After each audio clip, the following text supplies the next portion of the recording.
ছিল বেহাল রাস্তা চরম দুর্ভোগের ছবি। বেহাল রাস্তার কারণে গ্রামে ঢোকার মতো কোনো যানবাহন নেই। অসুস্থ রোগীকে হাসপাতালে চিকিৎসা করিয়ে খাটিয়ে চাপিয়ে বাড়িতে আনতে বাধ্য হয়েছিলেন পরিবারবর্গ। শনিবার সন্ধ্যায় মালদার হবিপুর ব্লকের শ্রীরামপুর অঞ্চলের রঞ্জিতপুর গ্রামের সেই ভাইরাল ভিডিও প্রকাশ্যে আসতে রীতিমতো শোরগোল পড়েছিল নেট দুনিয়ায়। তাই সেই গ্রামের রাস্তার বাস্তব চিত্র তুলে ধরতে রবিবার সাত সকালে রঞ্জিতপুর গ্রামে পৌঁছানো মাত্রই ভাইরাল ভিডিওর সত্যতা উঠে আসে। সত্যতার কথা জানান গ্রামবাসী সহ অসুস্থ রোগীর পরিবারবর্গ। এমনই চোখের সামনেও শনিবার ভাইরাল ভিডিওর সত্যতা পুনরাবৃত্তির ঘটনা ঘটে। হাসপাতালে চিকিৎসা করিয়ে আনা সেই রোগী রবিবার সকালে আবারও গুরুতর অসুস্থ হয়ে পড়েন। তাই তাকে পরিবারবর্গ সহ গ্রামবাসীরা মিলে খাটিয়ে চাপিয়ে বেহাল রাস্তা পার করে গাড়িতে করে হাসপাতালে নিয়ে যান।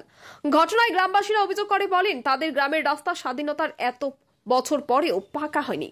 জলকাদাময় বেহাল রাস্তা দিয়ে তাদের যাতায়াত করতে হয়। বেহাল রাস্তার কারণে গ্রামের ছেলেমেয়েরা স্কুল কলেজে যেতে পারেন না।